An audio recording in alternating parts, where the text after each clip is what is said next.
Good afternoon. We have a national election on the 4th of July. Ironically, that is Independence Day with a C.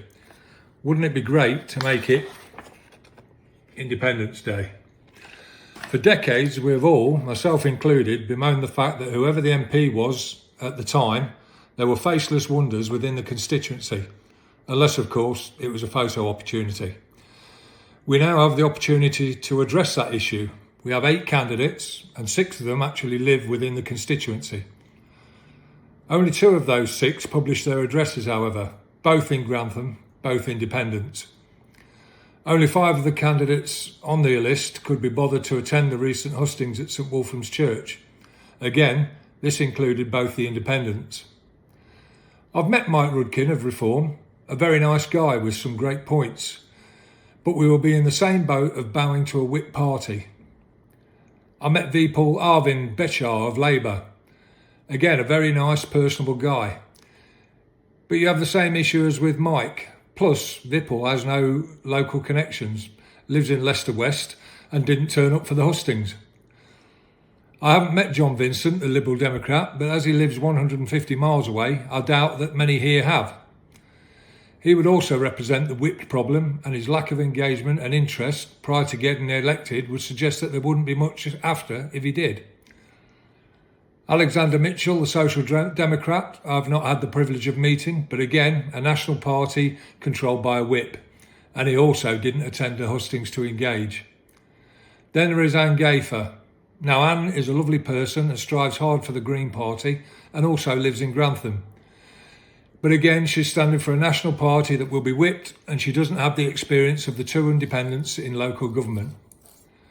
This leads me on to Gareth Davis, the Conservative Party. I managed to once collar Mr Davis in the Tollymash pub after a Conservative Party meeting, where he seemed personable enough, but couldn't answer why he'd never engaged with me, despite visiting my ward on at least 5 occasions. I can also inform you that before I was elected, he also failed to respond to emails. You all need to make your own mind up as to his suitability to be re-elected, but remind yourselves as to what has gone under his watch. He consistently voted against reducing the rate of corporation tax, consistently voted against improving air quality, consistently voted against stronger fire safety measures, consistently voted against the landlords paying the costs of building safety works, consistently voted for increasing the state pension age, consistently voted against higher taxes on banks, and consistently voted against raising the threshold at which people start to pay income tax. The list goes on.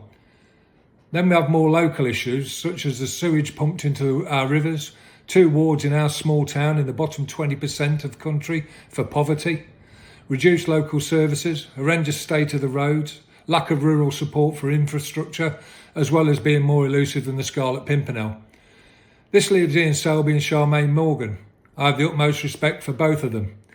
Both have campaigned hard on the hospital front. Both have been great servants to their wards, Grantham and the district, and would be a great voice for the constituency in Parliament. However, what shades it for me is Councillor Selby is in his 29th successive year as a local councillor, a feat no one else can emulate. His record as mayor, when he raised more money for local charities than any other mayor, is also standalone. He is the only true independent candidate, as even Councillor Morgan belongs to an independent party. So I ask you all, please consider voting for the longest serving local councillor who is the only true independent candidate on the nomination form. Vote Selby.